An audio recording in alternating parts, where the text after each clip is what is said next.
కూటమి ప్రభుత్వం ఇలా అధికారంలోకి వచ్చిందో లేదో అలా ఆంధ్రప్రదేశ్ అక్రమ మైనింగ్ కు అడ్డాగా మారిపోయింది. ఓవైపు మద్యం మాఫియా, మరోవైపు మైనింగ్ మాఫియా రాష్ట్రాన్ని నాశనం చేస్తున్నాయి.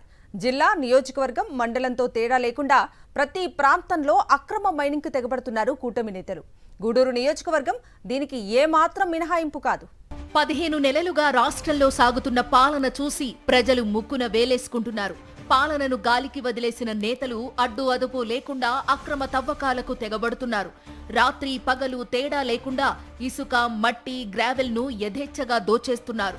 నేతల దందాలకు కొండలు కరిగిపోతున్నాయి.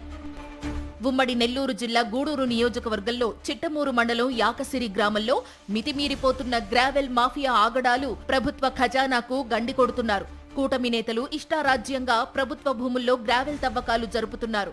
చివరికి ఫారెస్ట్ భూముల్ని సైతం విడిచిపెట్టడం లేదు. భారీ యంత్రాలతో రాత్రి పగలు తేడా లేకుండా తవ్వడం, లారీల్లో తరలించడమే పనిగా పెట్టుకున్నారు. ప్రజలు పలుమార్లు అధికారులకు ఫిర్యాదు చేసినా పట్టించుకోలేదు.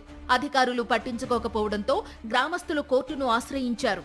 అక్రమ గ్రావెల్ తవ్వకాలు ఆపాలని కోర్టు స్టే విధించినప్పటికీ మాఫియా పట్టించుకోలేదంటే పరిస్థితి ఎంత దయనీయంగా మారిందో అర్థం చేసుకోవచ్చు. ఇచ్చిన హామీల్ని తుంగలో తొక్కి ప్రజల సమస్యలు పట్టించుకోకుండా అక్రమ సంపాదనే ధ్యేయంగా రెచ్చిపోతున్న కూటమి ప్రభుత్వంపై ప్రజల్లో తీవ్ర వ్యతిరేకత వ్యక్తమవుతోంది.